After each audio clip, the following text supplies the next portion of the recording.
तमिलनाडु में उत्तर भारतीयों को लेकर तमिलनाडु के कृषि मंत्री एमआरके पन्नीरसेल्वम की ओर से विवादित बयान दिया गया। उन्होंने कहा कि उत्तर भारतीय तमिलनाडु आकर सिर्फ मजदूरी, टेबल साफ करने या पानी पूरी बेचने जैसे काम करते हैं, क्योंकि वो केवल हिंदी जानते हैं।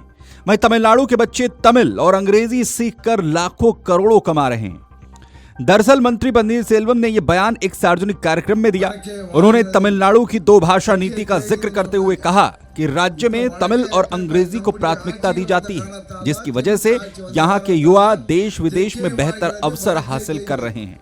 उन्होंने यह भी दावा किया कि भाषा ज्ञान ही रोजगार की दिशा तय करता है और इसीलिए तमिलनाडु के छात्र बेहतर कमाते हैं और उत्तर भारतीय सिर्फ हिंदी जानते हैं तो मजदूरी करते हैं और पानी पूरी बेचते हैं। वहीं कृषि मंत्री एमआरके पन्नीरसेल्वम के इस बयान के बाद विवाद खड़ा होता हुआ नजर आ रहा है। उत्तर भारतीय प्रवासी मजदूरों को लेकर की गई टिप्पणी को अपमानजनक और भेदभावपूर्ण बताया जा रहा है।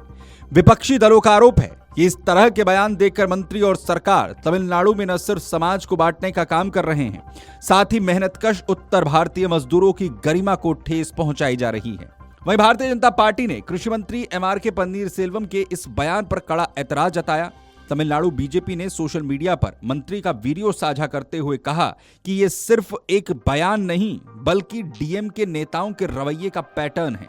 पार्टी का कहना है कि इससे पहले भी डीएमके के कई नेता उत्तर भारतीय और हिंदी भाषी लोगों को लेकर अपमानजनक टिप्पणियां कर चुके हैं। They talk about संविधान, but in their mind they have only नफरत की दुकान, and this is their true पहचान. DMK has once again spewed venom and hatred. After Udayanidhi Stalin, who spewed venom against Hindus, A. Raja, who calls Hinduism global menace, now the targeting and hate against North Indians by a DMK minister, who says the people from North India, they are table cleaners and pani puri sellers. First of all, these parties say they are progressive. There should be dignity of labor. Anything that you do is worth the labor. But the comment has been made with a certain intent to fill hatred and to fill denigration against the North Indian people. And it's not the first such comment. They have called North Indians, especially people from Uttar Pradesh and Bihar, as the ones who are selling pani puris. They are the ones who are toilet cleaners. They have been constantly abusing North Indians. They have been saying Gaumutra state. These comments come from DMK leaders every now and then. But there is some majburi that Samajwadi Party, RJD, they invite them for campaigns in North India.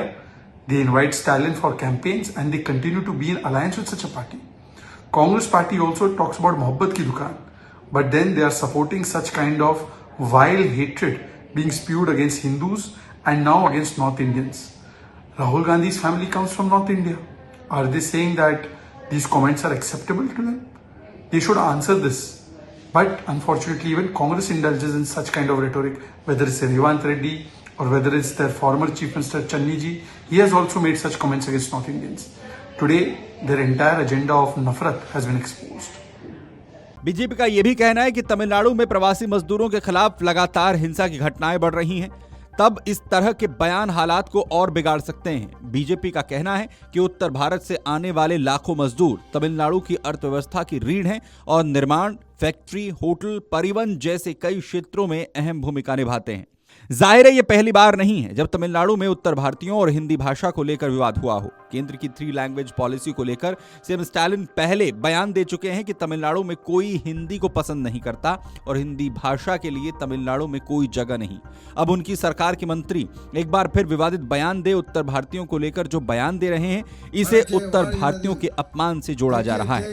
वहीं मंत्री के बयान के बाद जहां राजनीतिक माहौल भी गर्माता हुआ दिख रहा है, वहीं विपक्षी दलों के अलावा सामाजिक संगठनों ने भी मंत्री के बयान पर नाराजगी जताई है। उनका कहना है कि देश का हर नागरिक कहीं भी काम करने के लिए स्वतंत्र है और काम को छोटा या बड़ा बताकर किसी समुदाय को नीचा दिखाना गलत है। मजदूरी हो या कोई भी काम, हर श्रम का सम्मान होना चाहिए। वहीं कृषि मंत्री एमआरके पन्नीरसेल्वम से माफी की मांग भी लगातार विपक्ष करता हुआ दिख रहा है। Video desk Amar Ujala.